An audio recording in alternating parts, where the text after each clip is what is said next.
Hello, welcome to the Left Wing. I'm John Cooper from Counterpoint Politics. I'm here with Desmond Price from Independent Thought, Dr. Erica from Cocktails and Capitalism, and Sadia Mirza, an editor for The Progressivist. Here to talk about today, the Minnesota Democratic Party accomplished magic this week. They passed a 2-year, $72 billion state budget with a $2.6 billion infrastructure package and $300 million in emergency funding for nursing homes.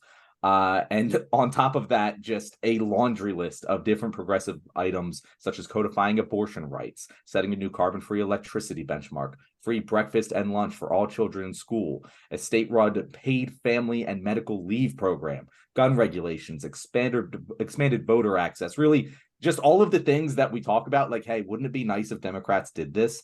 The Democrats in Minnesota did this, and they did this with a 1-seat majority in the state Senate. And the big, other than just congratulations to them, that is a massive accomplishment and is amazing for the people of Minnesota. The big thing that I want to talk about here is I feel like this just sets the bar for what Democrats can accomplish. We so often talk about how, the Democrats couldn't do this because the parliamentarian blocked it, or because of XYZ person, we need to, come together and do bipartisan stuff. And meanwhile, the Republicans usually just do whatever the hell they want when they're in power. And this just shows, if the Democrats actually really put their minds together and tried to accomplish the things they said they want to accomplish, Minnesota Democrats just proved we could do it. And that is like the big takeaway that I want to talk with you guys here.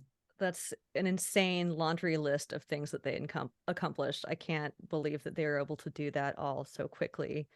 I heard that there's like some corporate backlash to this. I don't know if we want to get into that right up at the front, but yeah, Uber threatening to pull out of the state. Also the Mayo Clinic threatening to leave. Like, that's fucking crazy. But they're basically using their money to try to force these politicians to not fully pass these things. So yeah, the Mayo Clinic in particular was going to, they have plans for over like $1 billion investment into the state. And their key hangup that they were having, one of the pieces of legislation, was the fact that they were trying to establish like a nurses like Bill of Rights almost, to one of the which was that the nurses would be able to collectively bargain just exactly how many patients they would be able to care for, because currently there was no limits in the state. The Mayo Clinic, very much against this, was said, if this legislation goes through, we are going to leave your state and take our $1 billion investment with us.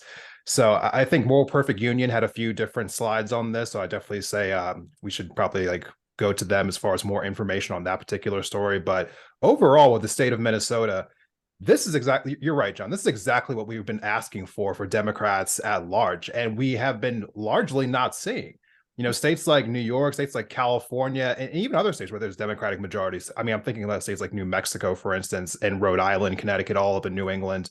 We just do not see progressive legislation being passed at this scale, the way that we've been seeing the opposite in Republican states. I mean, this year has been just like a nightmare wheel as far as Republicans just passing their wish list in every single state, silencing dissent in states like Montana and Tennessee for anyone who spoke up against it. And it's just refreshing for a change to see someone on the other side, on the Democratic side, actually get something accomplished for a change. I was very encouraged to see that, and we really need more of that in other places. Yeah, I mean, especially I'll tell you that was like amazing to hear from Texas. As you know, they don't care about how oppressive they can be here. They have 3 different abortion bans that literally overlap each other here. So they are able to pass these crazy kind of legislations. We still have companies coming here, companies that say that they're not going to, and they let things die down and they come here. So I wonder how Minnesota, I hope that they don't try to backpedal on the progress that they've made and just let these corporations, they can try to bully them, but at the end of the day, taking $1 billion investment is a very difficult thing, and you're going to have to move your entire project. I think corporations are just trying to use their muscle right now, and I say this is an example that the rest of these liberal states can watch and say, hey, this is how they worked around it. This is how they got it done with a 1-seat majority. So they will be the trailblazers in this. Unfortunately, the Republicans have trailblazed that path on their own. in red states, and we see that people still live there. We see that, you know, their economies aren't dipping for very long. So I'm encouraged to see that it's in the right direction. You know, the question I wanted to ask to the panel really quickly here, because obviously we're all happy about this happening, but the real question is, why are we surprised? And we're surprised because it's not happening other places, to which I want to ask your opinions. We obviously don't know why we're not seeing this happening in California and New York, other states like that, but why do you think it's not happening? Like John, what do you think is the reason why we're not seeing this happening in other states? I think there's three types of Democrats out there.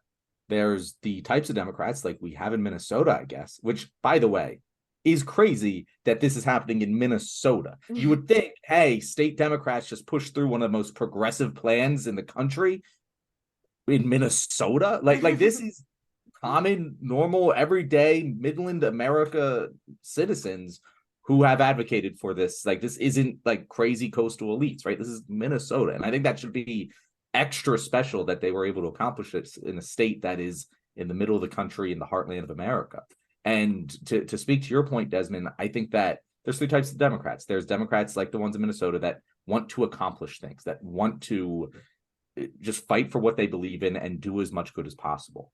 I think there are Democrats who have a little bit too much of a proclivity for just keeping the status quo. They don't want to rock the boat too much. They want to tiptoe. They believe in the slow march of progress. And if things are going to catch on, they're going to catch on. They want to just make sure our fundamental systems and institutions are in place. And they view themselves as the middleman who's, you know, just making sure that both sides get along. And then there's what I would say the conservative Democrats, who more so just function as the stopper of progress. They want to make sure that they are conservatives at heart. They label themselves as Democrats for money and power, and make sure that we don't push the envelope too far left from within the Democratic Party. I think that there's two groups there who are larger than the one group, and they typically win. And I know that you could probably say the same thing with Republicans on the Republican side, that, you know, with conservatism, but typically they don't have that third group that's like actually progressive and just pretending to be Republican. So they're actually able to accomplish a lot of their goals, whereas Democrats can't unless they want to. You know, they can. They just obviously clearly don't want to in states like New York and California, where they have supermajorities and could do all of this, and every day sit there and choose not to.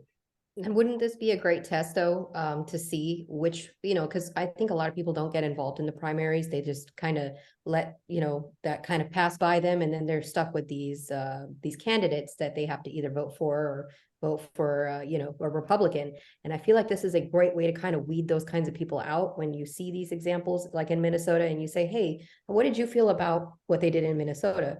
Depending on your answer, now we know whether we need to have somebody run against you in the primary, or, you know, if you deserve to keep your seat. Now, I feel like this is a great way for us to weed out those, you know, fake patriots, as I call them. Like they are like fake Democrats, fake liberals, and, you know, start putting people in that kind of see the same vision that we do and that value what happens in places like Minnesota. Yeah, this is a siren call to progressives out there. We now have an example that we can use to hold our politicians' feet to the fire and go, why couldn't you do this? You've always said you wanted to do this. You have more seats. They did it. Why can't you? And if you can't do it, why shouldn't we elect someone who can? Yeah, it's just a classic example of, you know, the reason why this is exciting for a multitude of reasons. You know, one of them being that people want something to vote for. You know, I think the Democrats are getting really stuck in this mentality of, well, you know, even Biden's running on it right now. Don't compare me to the almighty, compare me to the alternative. It's a horrific slogan, you know, because in my mind, you have to give people a reason to vote for you as well, other than just saying, well, we're better than the Republicans. That gets so old so quickly. It's just like, give me a path forward. What are we fighting for? How do we bring the country forward, not just preventing it from going backwards? So this is something that I wish that I would see just across the board, not just in state houses, but also on the national level. On the national level, things have all but completely fizzled out. You know, we are in a constant just state of just, you know, like nothingness right now on the national level. We're not talking about advancing any kind of agendas, even the ones that have been accomplished, like student loan forgiveness. That kind of got like cut off right now, and now the Republicans are actively going after it. The Inflation Reduction Act, one of Biden's key things about getting done, now the Republicans are gutting that as well. Like, what is the pitch from the National Democrats to have us be excited about them? They think that they're going to get by with just like, oh, well, the Republicans are worse. And in my mind, that is a losing mentality. You have to give people a reason to want to come out and vote for you, not just vote against something else. Yeah, I've multiple times compared our politicians and government leaders to what would you do if this was your head football coach? If my head football coach lost a game, came into a press conference and said, well, at least we're not the Cleveland Browns, we'd be calling for, like, he'd be fired the next day. But we think it's okay when the leaders of our country are saying this. Like, it just blows my mind, the mentality that some people have. I'm not sure how much crossover appeal we have with the politics and football crowd, but John is determined to find it.